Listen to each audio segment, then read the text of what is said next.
महाराष्ट्राचा अभिमान, महाराष्ट्र दिन. हैदराबादच्या नालसार या कायदा विद्यापीठातल्या विद्यार्थ्यांनी भारताचे सरन्यायाधीश सूर्यकांत यांना विद्यापीठाच्या दीक्षांत समारंभाचे प्रमुख पाहुणे म्हणून आमंत्रित करण्यास विरोध केला. त्यामुळे बार कौन्सिल ऑफ इंडियाचे अध्यक्ष मनन कुमार मिश्रा यांनी सर्व राज्य बार कौन्सिलला नालसारच्या 2026च्या संपूर्ण पदवीधर तुकडीतील वकील म्हणून नोंदणी थांबवण्याचे निर्देश दिले. त्यामुळं मोठा गजब उडाला. परंतु दस्तूरखुद्द सरन्यायाधीश सूर्यकांत यांनी घेतलेल्या भूमिकेमुळं मनन मिश्रा यांचं हसं झालं. हे प्रकरण केवळ नालसारचे विद्यार्थी आणि बार कौन्सिल ऑफ इंडियाचा वाद नाही, त्यातून विद्यार्थ्यांच्या अभिव्यक्ती स्वातंत्र्याचा, व्यावसायिक नियामक संस्थांच्या अधिकारांचा आणि संस्थात्मक स्वायत्ततेचा मोठा प्रश्न समोर आलेला आहे. याच विषयाचा उहापोह आपण या व्हिडिओच्या माध्यमातून करणार आहोत. नमस्कार, मी विजय चोरमारे. आपण पाहताय महाराष्ट्र दिनमान. हैदराबादच्या नालसार विद्यापीठातल्या 2026च्या विद्यार्थ्यांनी भारताचे सरन्यायाधीश सूर्यकांत यांना विद्यापीठाच्या दीक्षांत समारंभाचे प्रमुख पाहुणे म्हणून आमंत्रित करण्यास विरोध केला. विद्यार्थ्यांचा आक्षेप मुख्यतः जंतर मंतरवरील विद्यार्थ्यांच्या आंदोलनासंदर्भातील सरन्यायाधीशांच्या कथित टिप्पणीवर होता. सुमारे 450 विद्यार्थ्यांनी विद्यापीठ प्रशासनाला पत्र लिहून निमंत्रणाचा फेरविचार करण्याची मागणी केली होती. हा विरोध म्हणजे गंभीर गुन्हा किंवा न्याय व्यवस्थेविरोधातला कट ठरत नव्हता. एखाद्या सार्वजनिक व्यक्तीच्या भूमिकेशी असहमती व्यक्त करणे, निवेदन देणे किंवा एखाद्या कार्यक्रमाच्या निमंत्रणाला विरोध करणे हे लोकशाहीतल्या विद्यार्थ्यांच्या अभिव्यक्तीचंच एक रूप आहे. मात्र या आंदोलनावर बार कौन्सिल ऑफ इंडियाचे अध्यक्ष मनन कुमार मिश्रा यांनी व्यक्त केलेली प्रतिक्रिया वादग्रस्त ठरली. बार कौन्सिल ऑफ इंडियाने म्हणजे BCIने राज्य बार कौन्सिलना नालसारच्या 2026च्या संपूर्ण पदवीधर तुकडीचे वकील म्हणून नोंदणीकरण थांबवण्याचे निर्देश दिले. विद्यार्थ्यांच्या आंदोलनाची चौकशी करण्याची माहिती मागवण्यात आली. या निर्णयामुळे प्रत्यक्ष आंदोलनात सहभागी झालेले आणि सहभागी नसलेल्या अशा संपूर्ण बॅचवरच कारवाईची टांगती तलवार लटकू लागली. याआधीसुद्धा BCIच्या अध्यक्षांनी देशातील विद्यार्थ्यांच्या आंदोलनांच्या बाबत अँटी नॅशनल आणि अँटी सोशल घटकांचा हस्तक्षेप अशी टिप्पणी केली होती. म्हणजे एकूणच त्यांची भूमिका सत्तेचं लांगुलचालन करणारी होती. यातून एक मूलभूत प्रश्न निर्माण झाला, म्हणजे विद्यार्थ्यांनी एखाद्या सरन्यायाधीशांच्या विरोधात किंवा त्यांच्या भूमिकेच्या विरोधात शांततापूर्ण आंदोलन केलं म्हणून त्यांचं व्यावसायिक भवितव्य रोखण्याचा अधिकार बार कौन्सिल ऑफ इंडियाला आहे का? याच प्रश्नावर शुक्रवारी सर्वोच्च न्यायालयानं BCIच्या भूमिकेबद्दल तीव्र नाराजी व्यक्त केली. सरन्यायाधीश सूर्यकांत यांनी स्पष्ट शब्दात सांगितलं की विद्यार्थ्यांना शांततापूर्ण पद्धतीने आंदोलन करण्याचा अधिकार आहे.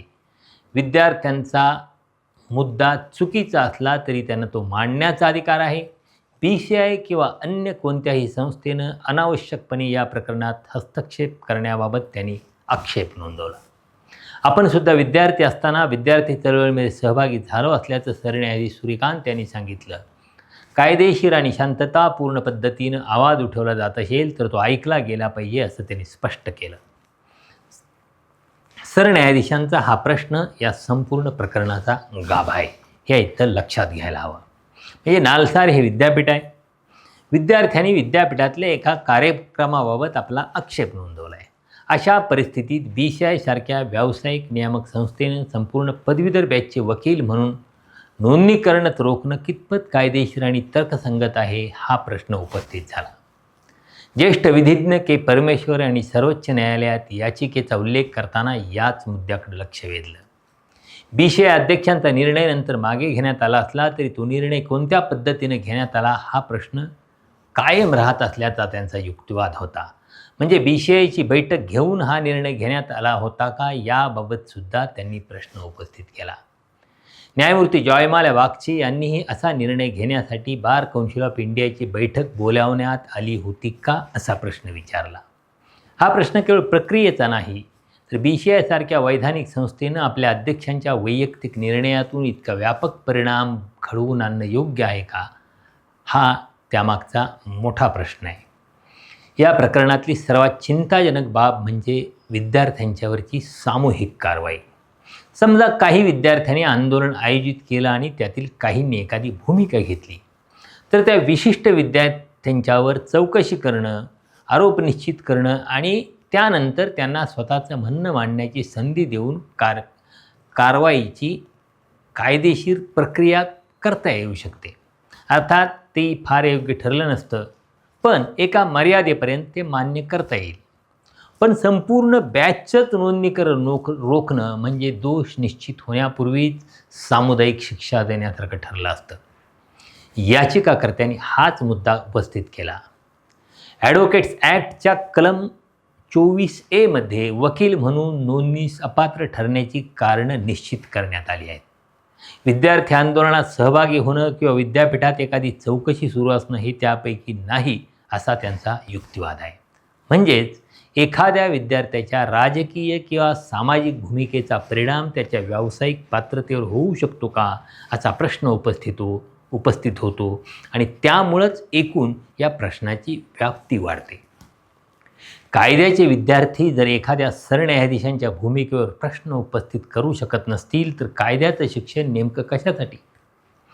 कायदा शिकवणाऱ्या संस्थांच्यामध्ये विद्यार्थ्यांना संविधान, मूलभूत अधिकार, न्यायालयीन उत्तरदायित्व, राज्यसत्ता आणि असहमती यांचा अभ्यास करायला शिकवलं जातं.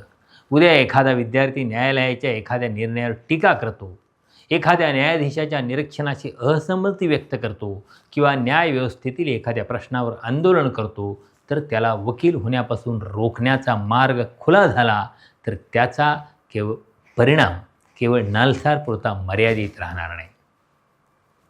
तो कायद्याच्या विद्यार्थ्यांना एक धोकादायक संदेश देईल. कायदा शिका, पण सत्तास्थानी असलेल्या व्यक्तींच्यावर प्रश्न विचारताना सावधगिरी बाळगा किंवा प्रश्न विचारूच नका, पर्यायाने सत्तेसोबत राहा, असा तो संदेश असेल. बार कौन्सिल ऑफ इंडिया किंवा कोणत्याही बार कौन्सिलनं BCIच्या अध्यक्षांच्या पत्रात नमूद केलेल्या घटनांच्या संदर्भात नालसारचे विद्यार्थी किंवा शिक्षक यांच्यावर दंडात्मक कारवाई करू नये असे निर्देश न्यायालयाने दिलेत. त्यानंतर सरन्यायाधीशांनी केलेलं विधान विशेष लक्षवेधी आहे.